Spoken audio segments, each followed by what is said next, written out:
Hi, guys. I thought it might be a change for me to go ahead and read something to you so that you could hear my voice and see my expressions. And so I'm going to read three chapters from the Titanic Young Survivors. And the first one has to do with the just what the Titanic is.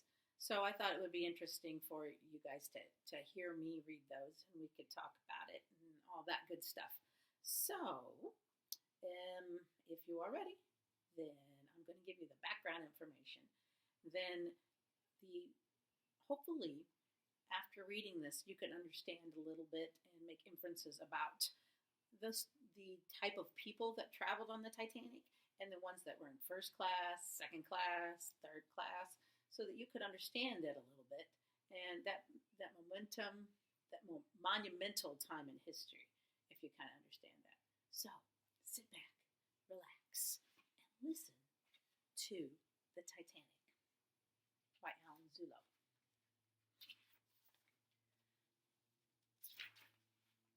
The RMS Titanic carried 2,208 passengers and crew members.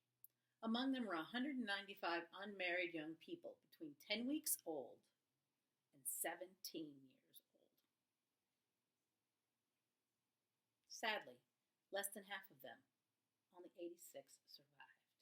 I had to stop and I had to think about what they meant because they were talking about children 10 weeks old to 17, and I had forgotten that I had read young people because I'm like, there were people on there a lot older.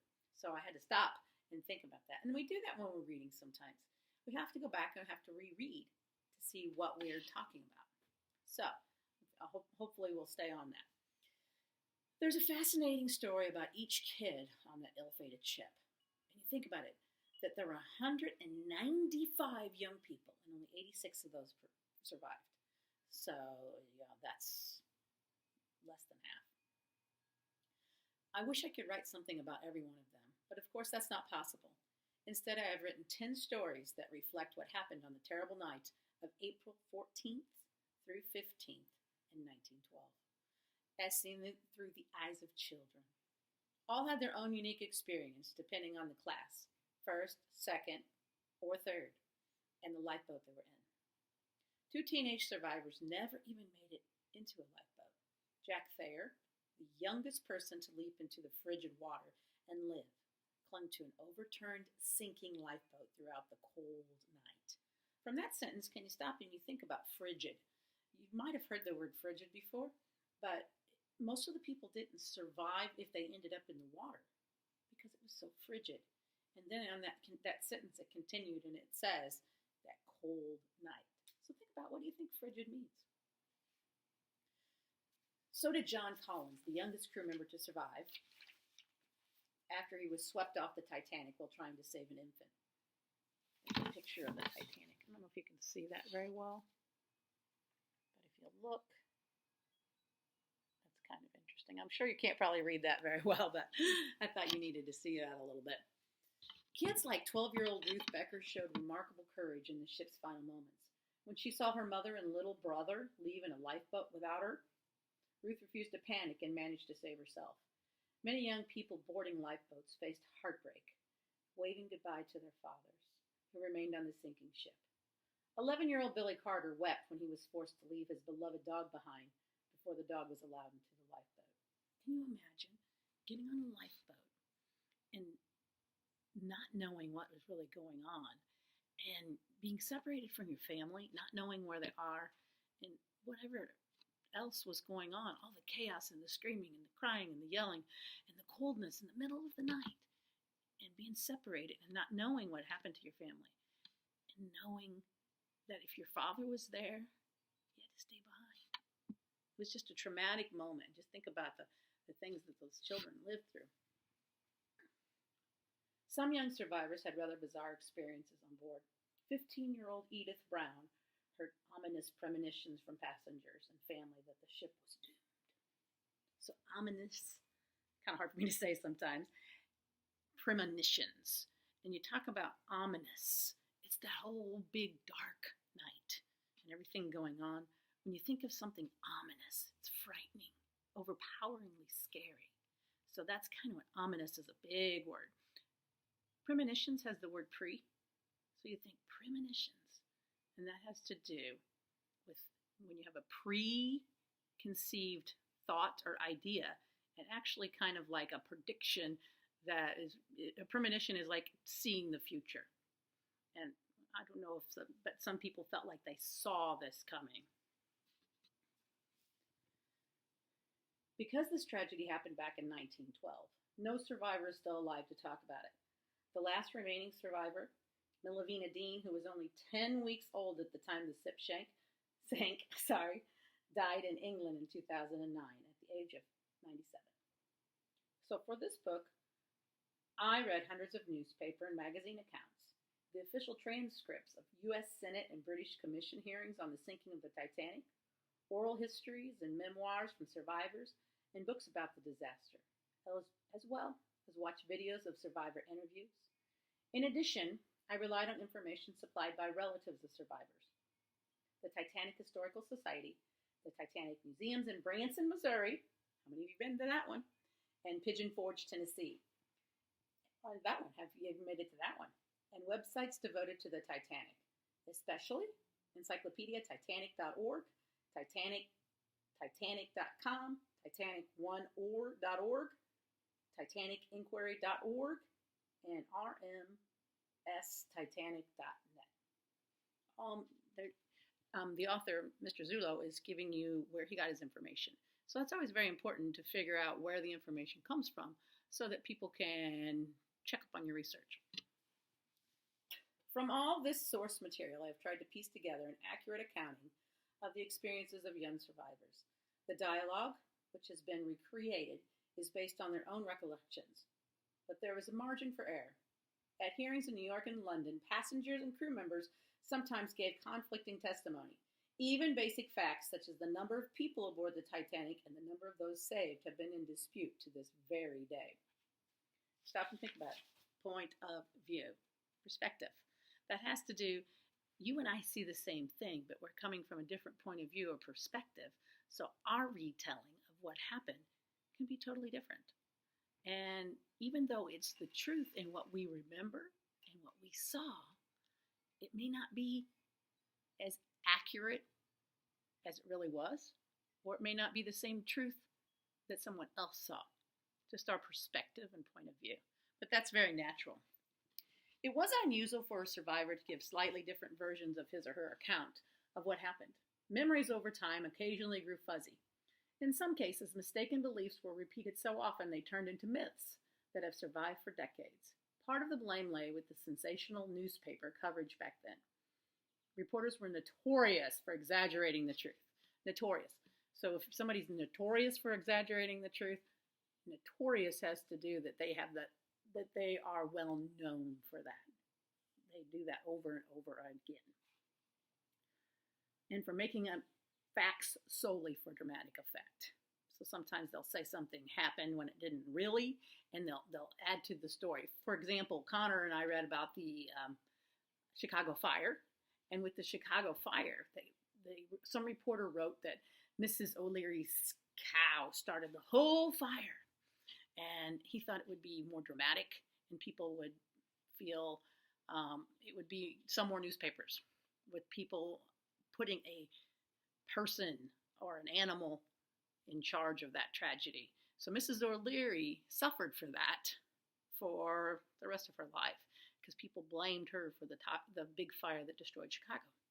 But that was made up, and they kind of cleared that many years later after her death. In an effort to make this book as accurate as possible, I enlisted the help of the research staff at the Titanic Museums. The researchers read over the manuscript looking for myths, misconceptions, and mistakes. I made changes based on their recommendations. To help you with the many nautical terms used in the book, I've also included a glossary in the back. Well, I'll try to help you with those terms. No one will ever know exactly what went through the minds of these young people as the Titanic was sinking. Undoubtedly, the calamity impacted the rest of their lives in big ways and small. Calamity. So, the Titanic, this whole thing that you've heard about throughout history, and they talk about it being a calamity. Was it what they wanted to happen? Was it a good thing? No. So calamity has to do with whenever something bad happens, like a mishap. It's not what was expected, and it causes tragedy. So that's what calamity has to do with. Some suffered from nightmares or emotional, painful reminders at random times, while others put the experience behind them and moved on with their lives. Some chose not to talk about the Titanic, while others relished the opportunity to tell their story to anyone who would listen. Although the young survivors are no longer with us, their stories of heartache, triumph, bravery, and sacrifice live on. So, as we read and explore these three characters, you'll stop and you think about what it was like. Can you hear it? Can you feel it? Can you experience what these children were feeling as their lives changed forever? And when they talk about the way some people would have these emotional effects, they would just pop up anytime. We've decided a term for that in our day and age. We call that PTDS, post-traumatic syndrome. Post-traumatic distress syndrome. So people that have had something that was very traumatic happen to them, could be about anything, and the Titanic definitely was that. They have effects of that. They suffer that for the rest of their lives sometimes, and then it just pop up and they don't really know. So I am going to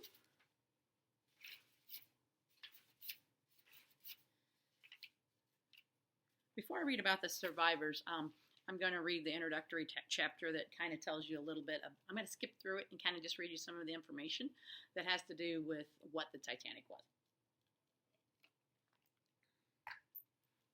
There have been worse peacetime tragedies at sea before and after the Titanic's doomed journey. The Chinese junk Tixing struck a reef and sank in 1822, killing at least 1,600 persons. The Philippine ferry Dona Paz went down in 1987, claiming more than 4,300 lives. But in terms of sheer worldwide interest, nothing compares with the Titanic, history's most famous and arguably, L's are so hard for me sometimes, most infamous ship. When you talk about famous, when we talk about famous, it's whenever they have fame for something good. When we talk about infamous, it's when they have fame for something that's not so good. And so can you basically see that a lot of people say that the Titanic was both famous and infamous. It was famous for its elegance and the technology of the time, but it's infamous because it died basically on its first journey.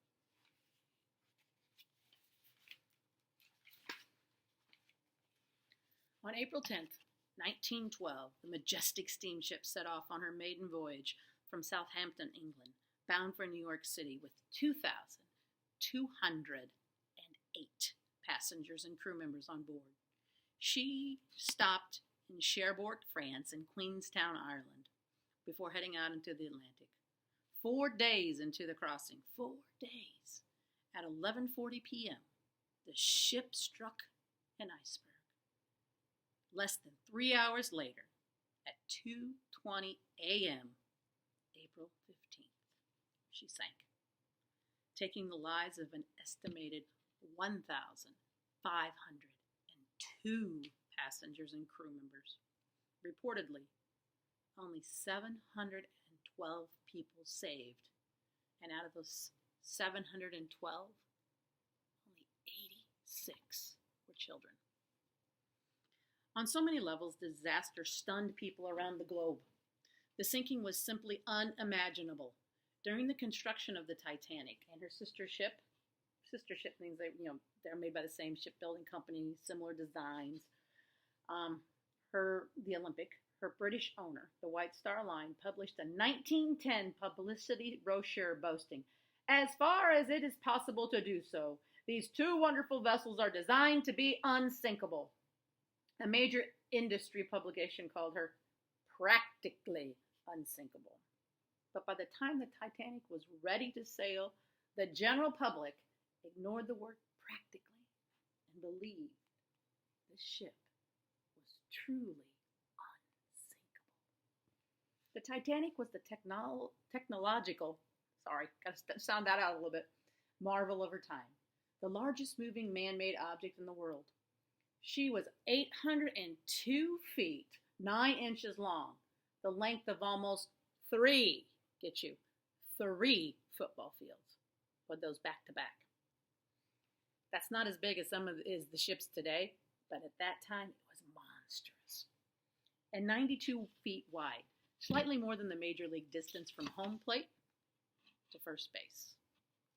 From the waterline to the top deck, she rose 60.5 feet. She had 10 decks. 10. The ships today, a lot of them have a lot bigger.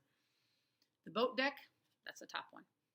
The decks A through G, and 2 more at the bottom for the equipment and cargo. The 4-funneled steamship was equipped with 29 boilers, fired by 159 coal-burning furnaces to create the steam that powered her 3 massive propellers. 3 big, huge propellers that helped move the Titanic. Built to carry more than 3,500 passengers and crew, she could reach a speed of 23 knots. You know what that is? That is 26 miles an hour.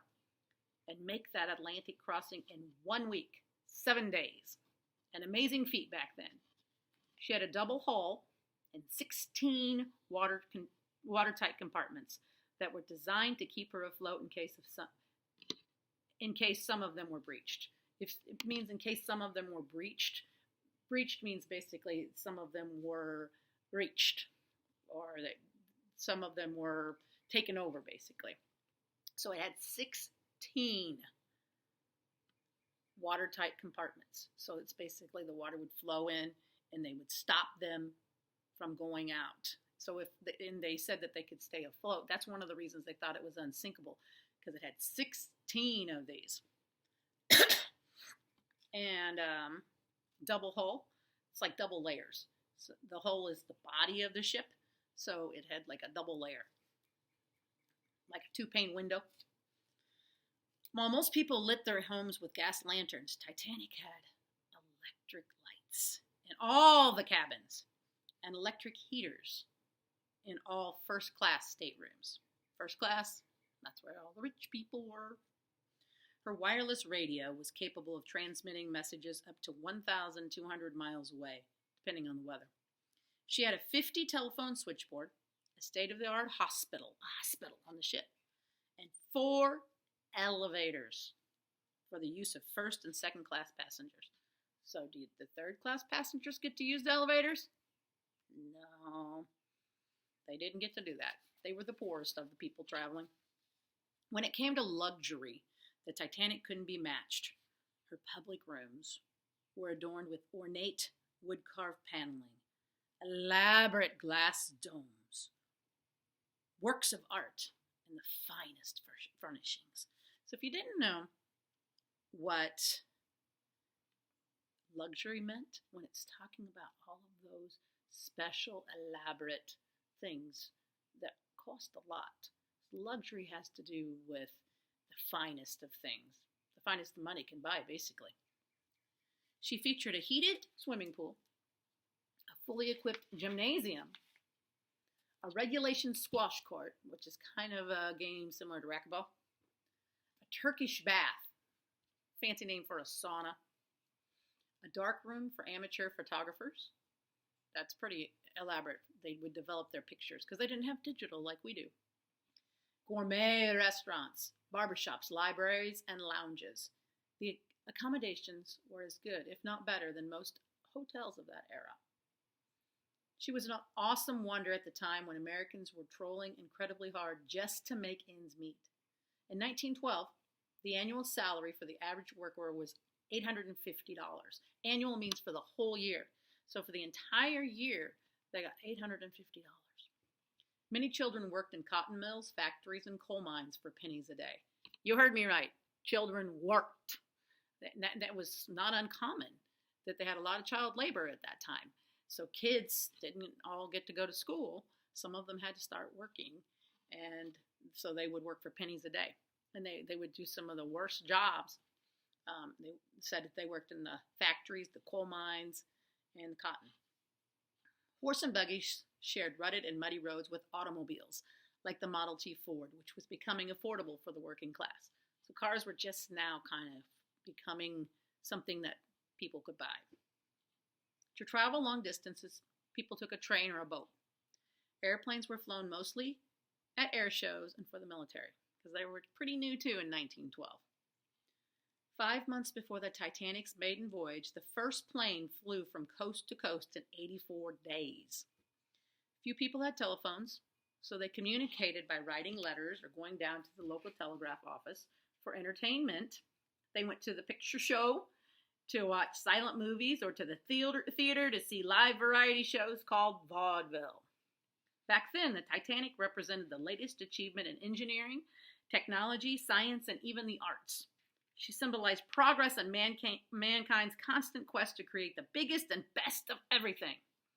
And that, in turn, gave hope to the common man, because with every new innovation and advancement, like the Titanic, he believed his life would get better. If a ship could be built that not even Mother Nature could sink, surely there would even be more remarkable triumphs that would benefit everyone. So that's pretty neat. Adding to the allure of the Titanic were the more than 1,300 people who booked passages on her maiden voyage. More than half were British, American, and Irish. The rest came from 24 other countries. The passengers list covered all segments of society. Segments, pieces? All pieces of society. In first class, wealthy, industrialists, businessmen, upper crust families, returning home from European vacations. Remember we talked about George? He was having a vacation, the one you guys just read. George had been with Phoebe and they'd gone on vacation with their Aunt Daisy, so they were in first class. In second class, young professionals and tradesmen seeking their fortune in America. So a lot of them, they were like electricians and they were plumbers, and they had different crafts that they'd study, and some of them were leaving Europe to come and live in the United States, and they were still traveling in second class because they did earn a good living. The third class was for poor immigrants hoping for a better life in the New World. The ship was transporting more than just people. She was carrying their dreams and their ambitions. Out in the open sea, the ship handled beautifully, slicing through the water at near her top speed. On Sunday, April 14th, the wireless operator began receiving reports from other ships of icebergs west of the westbound Titanic. Later that night, a lookout from the crow's nest spotted an iceberg directly ahead. He immediately alerted the bridge. Bridge is where the people are that are in control of the ship. The crow's nest is way up at the top, and they're out there watching to see what's ahead of them. He immediately alerted the bridge, but the ship could not turn fast enough. Her starboard side brushed up against the iceberg, and the impact buckled a 300-foot section of the hull below the waterline, allowing seawater to pour into the forward compartments, weighing down her bow. Front end, the bow. Despite watertight doors, water soon rushed over the tops of the bulkheads, flooding adjoining compartments in much the same way water flows in on a tilted ice cube tray. An inspection of the damage by officers revealed a devastating certainty. The ship would sink within a few short hours. At 12:05 a.m., about 20 minutes after the collision, Captain Edward J. Smith ordered the crew to prepare the lifeboats and muster the passengers. They had to abandon ship. When you muster, if you've ever been on a cruise, nowadays you have a muster station, and that's where you will sit. Well, you'll go where you'll take your life jacket, and that's where you will get on the lifeboats. It's called the muster station, muster. And so that's what he was talking about here. But once all the precautions that were taken, they realized something had gone ghastly wrong and that it was not going to help. And it just, a lot of things happened. Wrong things happened at the same time, kind of like dominoes. And if they would have happened separately, then maybe they would have survived. But while the boats were being prepared, the wireless operator was sending out calls for help. The nearest vessel to respond, the passenger steamship, the Carpathia, was 58 miles southeast of the stricken ship. That was 4 hours away. Remember, they only had 2 hours total, which meant she wouldn't arrive in time. On the port side of the Titanic, the left side, the crew left mostly women and children in the lifeboats, along with a few men to handle the oars. Husbands and fathers kissed wives and kids and gallantly helped them into the boats before waving goodbye. On the starboard side, the right side, men assisted in the loading, but then were allowed to board if no other women and children were nearby. Mystifyingly, many boats were launched only half full. That's kind of strange. Why did they put them in when they weren't full? Why didn't they just grab people and get them in so that they get more people off? In a few instances, male passengers tried to rush a boat only to be repelled when officers pulled out revolvers and fired warning shots in the air. So if you didn't know what repelled meant, you're thinking to yourself, okay, they fired warning shots when these men tried to get into the boat. So repelled, kind of like mosquito spray you put on, repellent, it pushes them away. Money, clout, or fame meant nothing in the lifeboats. Rich, fashionable women clad in furs sat side by side with poverty-stricken immigrants in night clothes. By 2 a.m., the bow was fully submerged. Underneath the water. And the stern was completely out of the water. The vessel was not only listing to port, but angling downward so steeply that screaming people were sliding, falling, or jumping into the icy water. From within the ship came a thunderous roar as everything not bolted down crashed forward. Grand pianos, tables and chairs, pots and pans, steamer trunks and china and glassware, tons of coal. Anchor chains, and everything that was bolted down broke loose, including the ship's boilers. Those are huge and heavy. The newfangled ice-making machine, newfangled, was something very new. The revolutionary turbine. The Titanic shuddered from a few muffled explosions, and then, with a loud cracking sound, she split in two. Between the third and fourth funnels at 2:18 a.m., the bow quickly sank, but the stern rose until it was nearly vertical. So the bow went like that, and then the stern came up, so it was almost like that. Then, with people clinging to benches, railings, and ventilators, the stern began to plunge, picking up speed downward until it, too, disappeared beneath the surface. An untold number of passengers and crew members were now struggling in the frigid 28-degree water. So frigid, now you know 28 degrees is below freezing. So that water is really, really cold. And it can cause hypothermia very quickly. And that's what killed a lot of the people in the water. Not drowning, coldness of the water. If the water wouldn't have been that cold, a lot of the people that had been into the water would survive. Few lifeboats came to those in the water for fear that they would be swamped and capsized.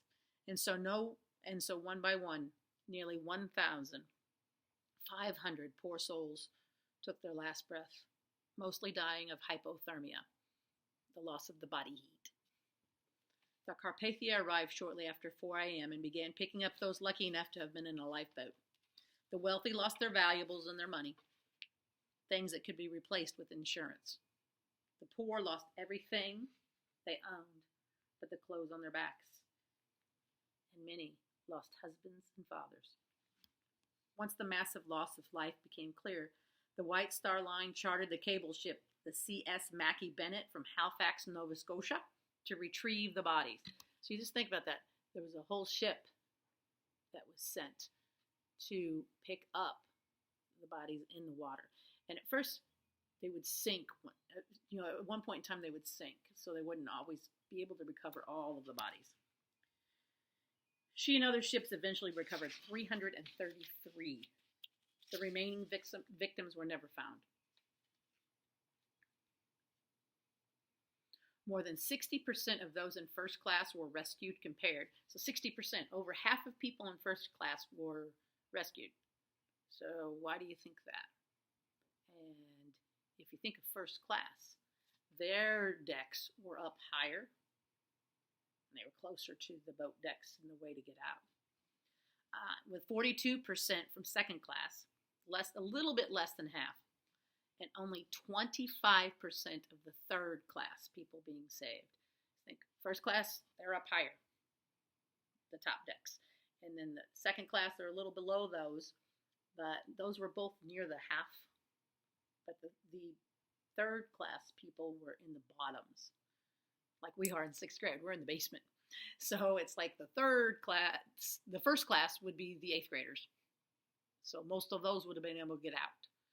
And then the second class would have been the seventh graders. And then the third class would be us sixth graders. And we didn't make it out because it was harder to get to the boats. They was so far down. And there's some other things too. Children didn't fare well. There were 195 unmarried passengers between the ages of 10 weeks and 17 years old, and only 86, less than half, lived. Of the 13 kids in first class, 11 survived. So only 2 children in first class died. 34 in second class, 30 survived. So in the second class kids, there were 4 children that died in the second class. That tells you that the majority of the children that died were in third class. Out of 134 third class children, 44 survived. The youngest victim was 4 months old. Entire families perished. Entire families died. Which class do you think that more of those families lived in? Well, we're traveling in, not lived in. Among them, John and Annie Sage and their 9 children ranging in age from 5 to 20, who had left their home in England looking for a fresh start in Jacksonville, Florida. Margaret Rice and her 5 children, ages 2 to 10, who were returning to Spokane, Washington.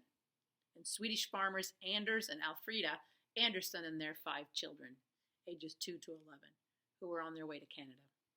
The Sages, Rices, and Andersons were all in third class. Among the crew, there were 18 persons between the ages of 14 and 17. So the crew had 14-year-olds working as bellboys and assistants in the kitchen. Only one 17-year-old assistant cook, John Collins, survived when he swam to an overturned lifeboat after he was swept overboard moments before the ship went down. So this young boy, John Collins, he was an assistant cook and he got out. But all the others, before the ones that were a part of the crew, between the ages of 14 and 17, perished. News of the disaster struck at the hearts of those who lost loved ones and friends. It also rattled those who had an unshakable confidence in progress. Shattered was their belief that the newest and greatest accomplishment meant society was a step closer to perfection. How was it possible, they wondered, that the most magnificent, best engineered ship ever built could end up at the bottom of the ocean, and on her maiden voyage, no less. And you stop and you think about why were there so many lives lost. I'm not going to read the rest of this part, but they didn't have enough lifeboats for every single person on that ship. And that was a sad thing. They only let the women and children on. One side of the boat said women and children first, and then the other side of the boat didn't let men in at all. The lifeboats were not filled before they lowered them into the water, and they didn't have a drill to practice that. You know how we have fire drills and we have emergency drills? Every single ship that goes out nowadays, you have a drill before you leave land to figure out where you go. What we call those muster stations. Where you go, how you get on a lifeboat, what do you do? And the crew knows how to do it. But they thought that the Titanic was so well built that it was unsinkable. So they thought they wouldn't have to worry about it. they thought that there was no need to even have lifeboats. And so it was kind of sad, because if they would have been better prepared, practiced, and had places for everybody, they would have saved a lot more lives. But it was a tragedy. And in the next few videos that I'll have for you, I will read you about 2 stories about other children that traveled. We already read about George. He was a first-class passenger. A little bit about how he went. I'm going to read a little bit about a second-class passenger and about a third-class passenger, so you know a little bit about them. But I hope you enjoyed, and be ready for the next one.